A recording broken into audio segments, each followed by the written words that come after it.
शापित जंगल की घंटी, अंतिम बजट, अंतिम बलिदान। बहुत साल पहले, जब जंगल जीवित था, हवा में मंत्र गूंजते थे। हर नदी, हर पेड़, हर जानवर देवताओं से बात करता था। और तभी जन्म हुआ घंटी का, जो किसी देवता की नहीं, बल्कि एक बलिदानी रक्षक की चेतावनी थी। घंटी, जो सिर्फ डरने वालों को सुनाई देती थी, और जिसने एक बार सुनी, वो कभी लौटकर नहीं आया। माया, एक चालाक, साहसी और समझदार लोमड़ी, और उसका छोटा भाई टोनी, चुलबुला, हंसमुख और बहुत ही जिज्ञासु। वो दोनों जंगल की सीमा पर एक छोटी सी गुफा में रहते थे। एक रात, पूर्णिमा को, टोनी ने पहली बार वो घंटी सुनी, और उसके बाद वो गायब हो गया। माया भाई की तलाश में बाबा उल्लू के पास गई, जो अंधे थे, लेकिन जंगल का हर कोना जानते थे। बाबा बोले, घंटी बजाने वाला अब जंगल में नहीं होता, वो उसकी परछाई बन जाता है। घंटी अब शाप है, एक शिकार की तरह। वो चुनती है डरपोक दिलों को। माया ने तय कर लिया, चाहे जो हो जाए, वो टोनी को वापस लाएगी। माया अपनी सहेली चंचल खरगोश के साथ जंगल के उस हिस्से में गई जहां कोई नहीं जाता। वहां पेड़ों की छाल पर लिखा था, जो घंटी सुने, वो अपने डर से कभी नहीं जीत पाएगा। सामने एक टूटी मूर्ति, एक बाघ की, और उस पर लिखा था, ब्रह्म राक्षस। एक सूखा हुआ झरना, पर उसमें एक परछाई, जल की देवी, जो अब एक शापित आत्मा थी। मैंने कभी सोचा नहीं था कि पानी कभी खत्म हो सकता है, और यही मेरा अभिमान था।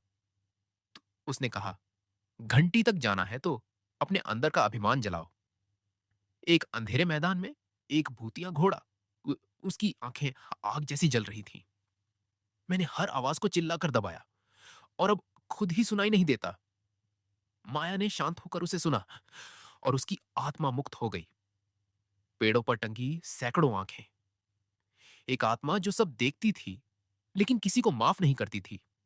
तू अपने भाई के लिए आई है, लेकिन क्या तूने कभी उसकी बातें समझी? माया ने पहली बार टोनी की वो ड्राइंग्स देखी, जो घंटी की तरफ इशारा करती थी।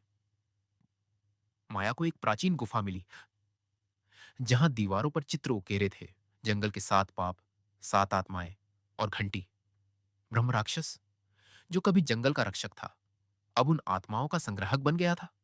और घंटी, एक यंत्र, जो आत्माओं को कैद करने के लिए थी। एक ठहरा हुआ सरोवर, जहां समय चलता ही नहीं। कछुआ बोला, मैंने हमेशा कहा, कल करेंगे, और अब मेरा कल कभी आया ही नहीं। माया ने पहली बार महसूस किया कि देर करना भी एक पाप है। एक घोंसला, जिसमें एक चिड़िया थी, जिसकी आंखों में जलन थी, उड़ने की नहीं, दूसरों को उड़ते देखने की। मैंने उड़ने से ज्यादा दूसरों को गिराने में समय लगाया। माया ने उसे उसकी उड़ान लौटा दी, और आत्मा मुक्त हो गई। एक सियार, जो हर बार हंसता था, पर हर बात झूठ होती थी। मैंने सच बोलने की कोशिश ही नहीं की। अब मुझे खुद की आवाज पर भी भरोसा नहीं। माया ने उसे एक सच याद दिलाया, उसकी मां की लोलाबाई, और वह शांत हो गया। माया घंटी के सामने थी, और तभी टोनी प्रकट हुआ, आंखों में वही सुनहरी रोशनी। घंटी बोल उठी, आखिरी आत्मा तुम हो, जो डर से शुरू हुई थी। तुम ही डर हो। माया समझ गई, उसे खुद से लड़ना होगा, और वो घंटी को बजा देती है।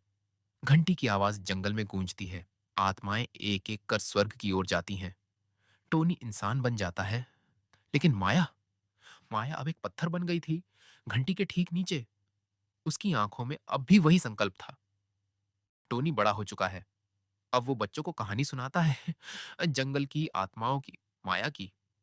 लेकिन जब बच्चे पूछते हैं, क्या घंटी सच में थी?" टोनी चुप हो जाता है, और उसकी आंखों में वही सुनहरी चमक लौट आती है। क्योंकि घंटी अब कहीं नहीं, वो बस सुनने वालों के दिल में है। और अगली बार जब पूर्णिमा की रात जंगल में टन्नन छिन्नकी की आवाज आए, क्या तुम वहां जाओगे? कमेंट करो। अगर घंटी तुम्हें बुलाए, तो क्या तुम उसका सामना करोगे?